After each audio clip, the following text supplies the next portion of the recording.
Well, shalom, friend. I trust you're having a great day in the Lord. I know that I am. We're counting the 50 days from Passover to Pentecost. Now, in Judaism, in Jewish history, the time between Passover and Pentecost are actually days that have historically been filled with tragedy. What kind of tragedy? Probably the most famous tragedy during the 50 days was the plague that killed all 24,000 disciples of Rabbi Akiva. It was during the counting of the Omer. You may know that Rabbi Akiva is considered the father of Rabbinic Judaism.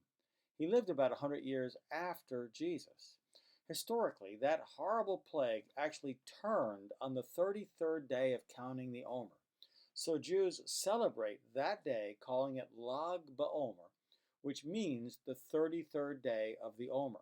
If you're interested, Lag BaOmer, or the 33rd day of counting the Omer, will start this coming Monday evening, May 11th at sunset.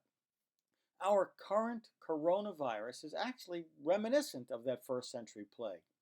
So in Judaism, these 50 days are marked by many difficulties. Other examples? Well, during the Crusades, there were big tragedies during the counting of the Omer. For example, in the year AD 1095, during the 50 days between Passover and Pentecost, the Jews of over 100 Ashkenazi communities were massacred during the crusade. Then 50 years later, during the Second Crusade, thousands more Jews were massacred during the counting of the Omer. So the time of the counting of the Omer is actually a period of semi-mourning in Judaism. This makes the counting of the Omer a time when we press into God despite our circumstances. It certainly was for the disciples. Their Lord, Jesus, had just left them, and they didn't know what the future held for them.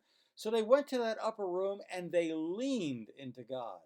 Acts 2:1 says that when the day of Pentecost had fully come, they were all with one accord in one place, and suddenly there came a sound from heaven. I think that we have a suddenly that is about to turn the corner on us. The current coronavirus has sort of duplicated the all too common crisis of Judaism. And if the biblical pattern is repeating in our day, as it seems that it may be, we can look for the current tragedy to suddenly turn to a sound from heaven in the days to come. All this is also reminiscent of the story of Hagar. In Genesis chapter 16, the pregnant Hagar is running from the mistreatment of her master, Sarah. And that is when the angel of the Lord appeared to Hagar. It's the first time that the angel of the Lord appears in the Bible. The angel of the Lord, probably Jesus, told Hagar, I have seen your affliction. And then the Lord told Hagar about her son, Ishmael.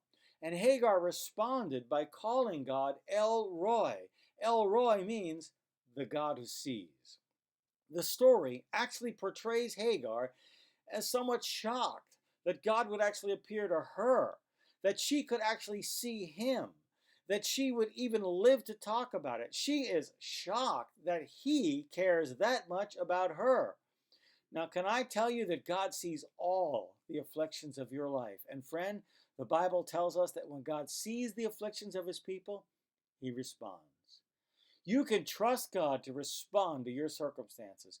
You can trust God to turn around any plague that afflicts you or your family. Our responsibility is to lean into him whenever we face adverse circumstances. We can bless El Roi, the God who sees you. Will you bless God with me? Our Jewish tradition is to offer God this blessing as we prepare to count the Omer. Blessed are you, Lord our God, King of the universe, who has sanctified us with his commandments and commanded us concerning the counting of the Omer. Baruch atah Adonai Eloheinu melech haolam, asher kitshanu b'mitzvotav v'tzivanu al seferat ha-Omer. And let's then count the Omer. And we do this to fulfill the commandment found in Leviticus 23, verse 15. And we say today is 27 days, which is 3 weeks and 6 days of the Omer, or Hayom Shiva Yesarim Yom Shehem Shlosha Shavuot Veshisha Yamim LeOmer.